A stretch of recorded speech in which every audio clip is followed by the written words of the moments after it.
Now, the last story we'd like to share from this storytelling session is a tale from Utah storyteller Stephen Gashler. This was the last story shared in the competition, and it won first place at the conference Story Slam. Here's Stephen Gashler's story of a quest for boyhood romance.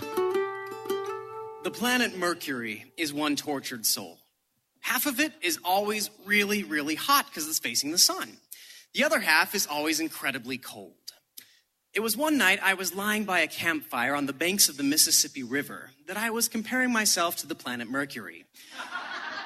It so happened that I didn't have a sleeping bag or a tent. And I was like a rotisserie chicken, constantly turning, trying to stay warm in front of this fire. I was wondering, how did I get into this terrible situation? And my mind reflected the night before when I was driving through the hills of Missouri about 1 o'clock in the morning when I noticed some flashing lights in the rearview mirror. Well, I pulled over and soon a police officer walked and asked me to step out of the car. He gave a sideways glance at me and my 3 other buddies who were wearing straw hats, overalls, and no shoes. And he gave me a marijuana test, which I failed. Note to the audience, if a police officer moves his finger in front of your nose like this, follow it with your fingers. I didn't know that.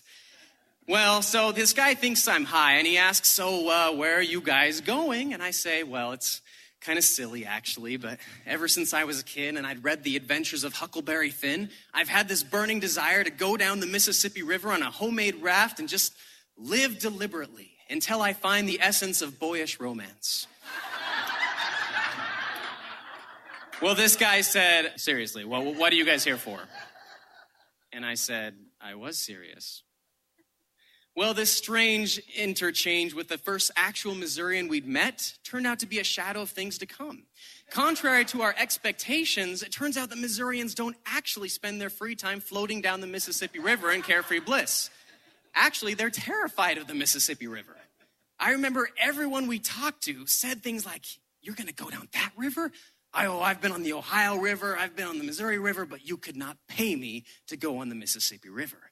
I remember when we were building the raft at the shore, one woman looked at me and her eyes stain my memory to this day as she said, dear Lord, one of you is going to die. We didn't care. We'd come all the way from Utah for an adventure, and by golly, we were going to have it even if one of us was going to die.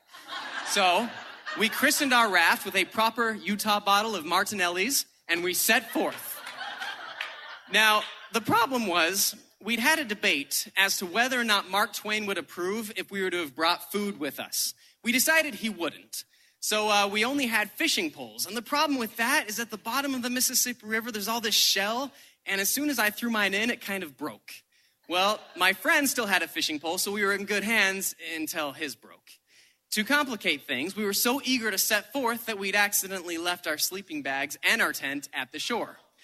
So we'd found ourselves in quite a predicament, being bitten by mosquitoes. And like the planet Mercury, it turns out that the Mississippi River is also a tortured soul. Half of it is always pulling you toward the center where there's these giant barges, just like Mark Twain described, that will smash you. The other half is always pulling you back to the shore where there's these dams that will suck you under and you'll die. Well, that's why everybody's so afraid of it. So that night we were lying by the campfire and we'd had about all we could take. My friends turned to me and said, Steve, this is insane. Can we just count our losses and go home? And I said, no, not until we found the essence of boyish romance.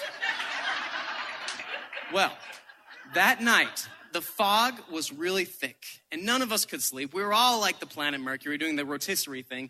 And we looked out into the fog and I said, all right, guys, I feel something calling me out there. Let's cross this river. Let's brave the dangerous Mississippi. And if we don't find something out there, then okay, we'll go home. So we got in that raft. We did what everyone said was going to kill us. We rafted all the way to the center of the river where we found this big oblong island, just like Mark Twain described. It was amazing. We got on this island, we looked around, and you're not going to believe this, but there was a cave. I knew it was a sign. I said, guys, I just know we're going to find the essence of boyish romance in that cave. So we walked inside, and there was this weird light. I dare say a ghostly light. We went toward the light, and we saw in the flesh. Well, I mean, out of the flesh. Mark Twain. I would have recognized that crazy hairdo and bushy mustache anywhere. He was sitting next to the ghost of Injun Joe and they were playing a game of cards. And I looked at the guy and he said, Mark Twain, wow. He looked up us and he said, what on earth are you kids up to? And I said, Mark Twain, this is truly an honor. You see, we've come all this way and we're following your book and living your adventures. And we built a homemade raft and we're having so much fun and we're living deliberately. And Mark Twain looked at me and he said, good Lord, one of you is going to die.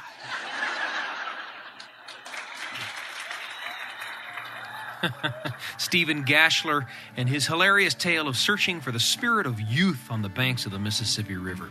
Stephen is relatively new to the storytelling scene, but remember the name. This won't be the last you hear of him for sure.